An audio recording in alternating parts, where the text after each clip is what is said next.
Okay, so any good strategy is more than just one rule. It's a complete system, right? And this one is built on two parts that are both equally important. Think of it like this. First, you've got bet selection. That's the what. Are we betting on player or are we betting on banker? And second, you have the bet amount. That's the how much. A solid plan has to answer both of those questions. We're going to tackle them one at a time, starting with bet selection.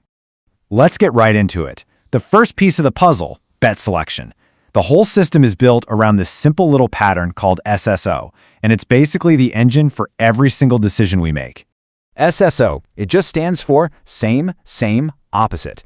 And really, the main strategy is incredibly simple. Your default move is to always bet the same as whatever won the last hand. You're just riding the streak.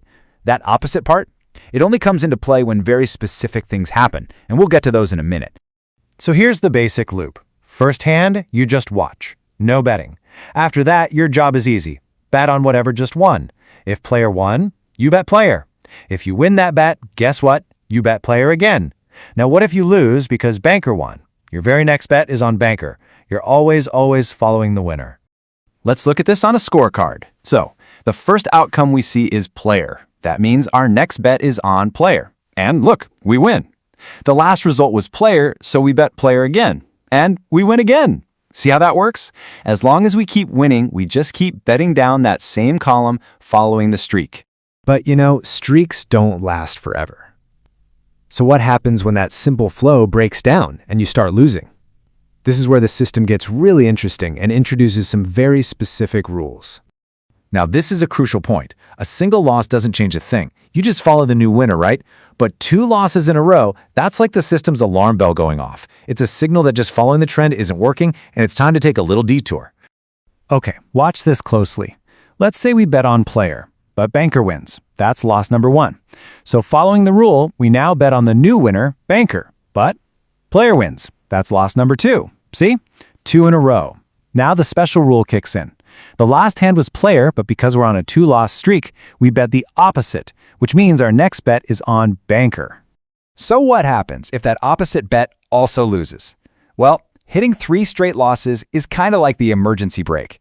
The system basically says, okay, this shoe is way too choppy, the SSO pattern is failing, and that forces a complete pattern change to something different called SOO, or same, opposite.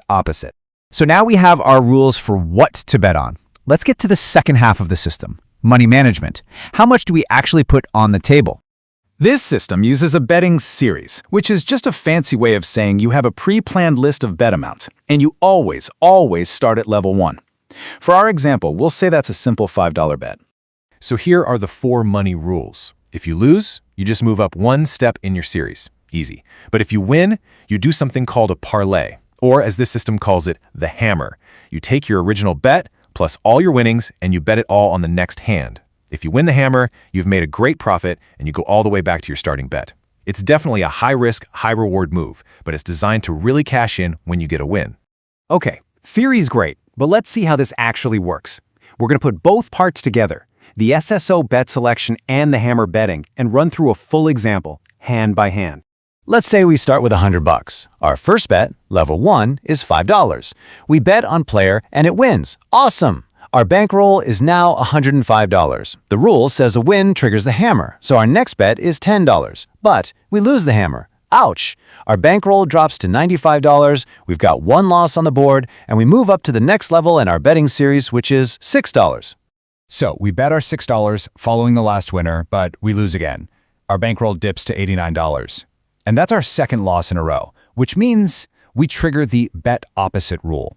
The last winner was player, so we bet $7 on banker, and we lose again. That makes 3 losses in a row. And there it is. That's the final trigger. With 3 straight losses, the system just assumes the SSO pattern is not the right fit for this shoe. At this point, you ditch SSO completely and start playing by the rules of that alternate SOO pattern. I know that was a lot of if this, then that. So let's just boil this whole strategy down into one simple visual guide that puts everything you need to know on a single page. This chart right here is basically your cheat sheet. It tells you exactly what to do no matter what happens. You get a win, you bet same, and go for the hammer. You get 2 losses, you bet opposite, and 3 losses, time to switch the whole pattern. Every single situation has a clear, planned out action.